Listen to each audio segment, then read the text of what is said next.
Have you ever thought about what you'll do if you're on your way home and you're stuck in an underneath traffic jam? Maybe it's due to extreme weather or a regional emergency, or perhaps another scenario that forces you to abandon your vehicle and go the rest of the way on foot. At this point, getting home is your primary concern. And as a person who's lived in both the far northeast and the deep south, I'll walk you through the steps to creating an effective yet inexpensive get-home bag that you can customize based on your specific environment and store in your vehicle in the event that the unthinkable happens to you.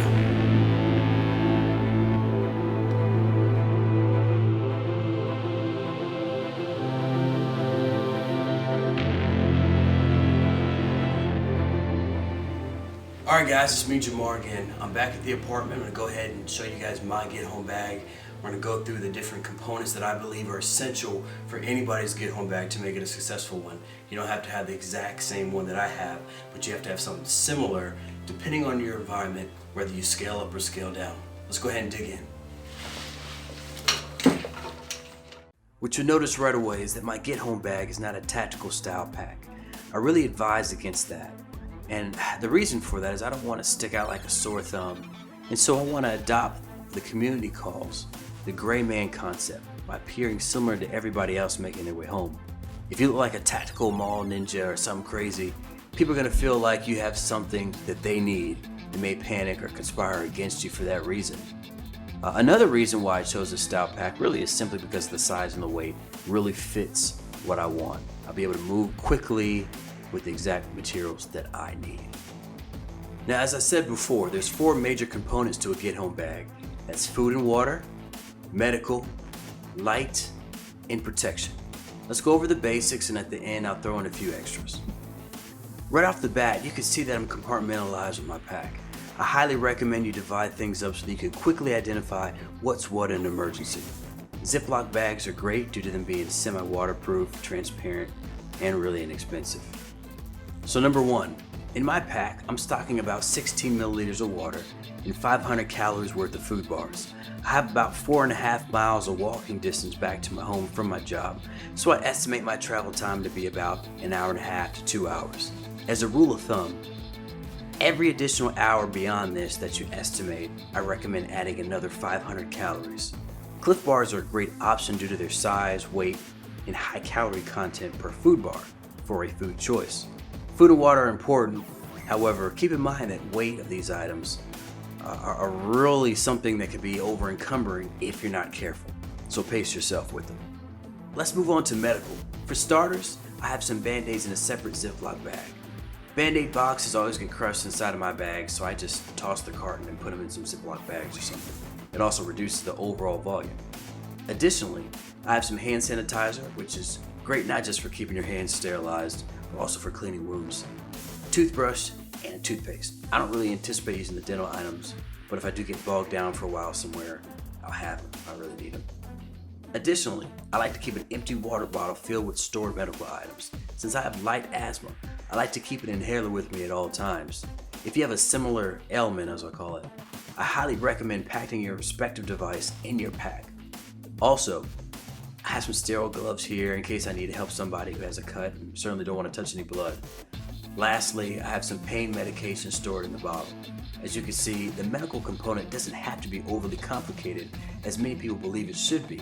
Obviously, the more medical needs unique to your situation, the more gear you're going to need that correlates with that need. Lastly, I want to mention, similar to food bars, medicine has an expiration date. As a result, remember to check and circulate these items with fresh replacement items often. The next core component is light.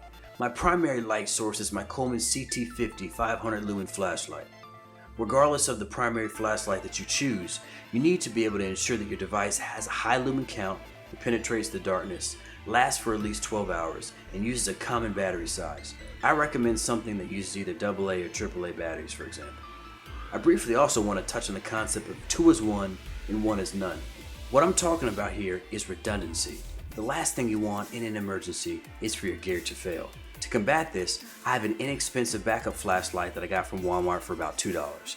Additionally, I have a box of waterproof matches and a magnesium fire starter kit. The most reliable secondary light source, however, is probably the Bic lighter that I keep In just a few seconds, I can grab a stick, wrap a towel around the end, and have a makeshift torch, thanks to my lighter, if my flashlights fail. The last core component of the Get Home bag is protection. Now typically when people hear the term protection, they think of a firearm of some sort, and yes, I do recommend having something with long range ability, but it's much deeper than that. While we're talking about firearms, however, I recommend a small concealable style pistol with a holster that fits inside of the waistband or clips inside of your pocket.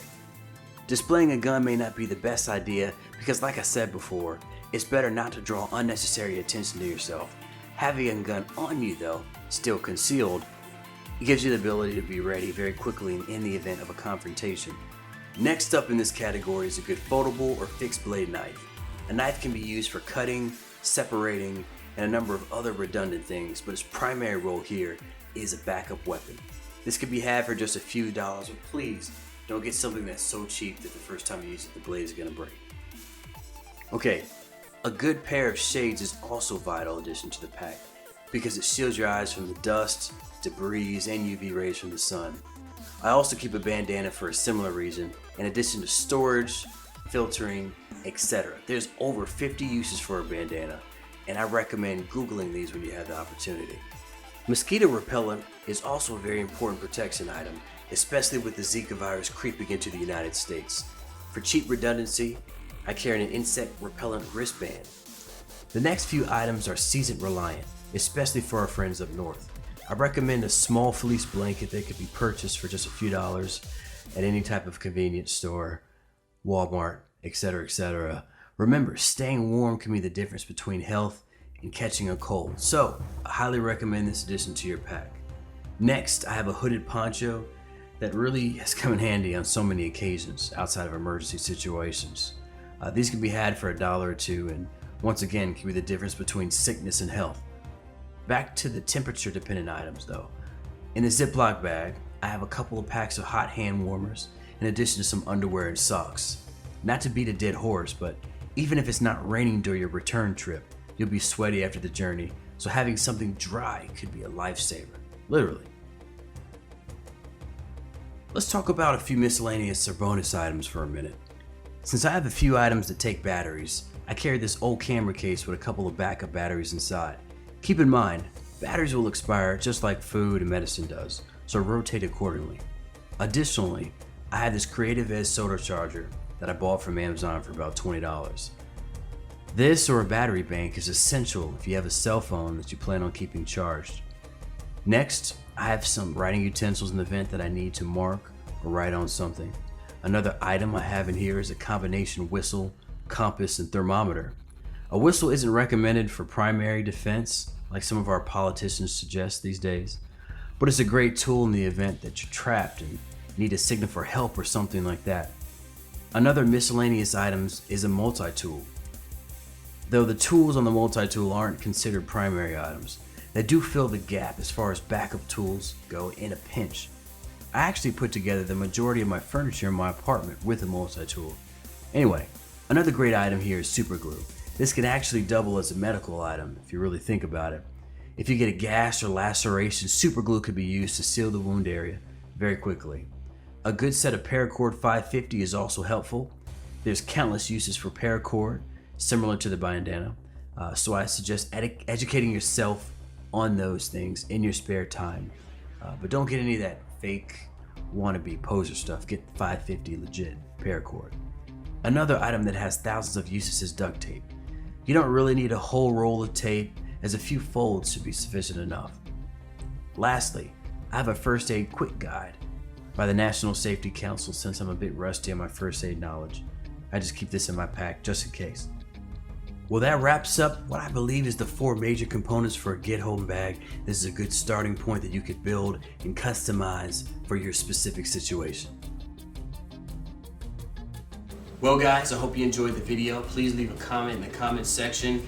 This would be a great place to start somewhat of a community to ask questions and to fill people in and to attain knowledge. It's so important to continue to grow and push the limits of what you know. Learn something new every day, and that's at least the challenge that I try to take on. You don't need to go out and buy all these things at once. I want to show a video where I purchased a lot of things at Walmart, I've purchased some of these things over the years, but you don't have to also go out and break the bank either. You get some quality items for a good cost. At the same time, you could rest assured and feel a little more comfortable and confident that if anything was to break out, you'd be ready. Tomorrow's not promised, that's what the Bible says, and I subscribe to that in every facet of my life, whether that be for emergency situations or sports or my job or having financial preparedness. I think it's just good to have balance, to be ready for whatever, so that when something does go down, you're ready. When something happens, you're confident, you're not fearful. So this is Jamar Dawson for Remnant Outdoors. I'm signing off. God bless you. I'll talk to you soon. Peace.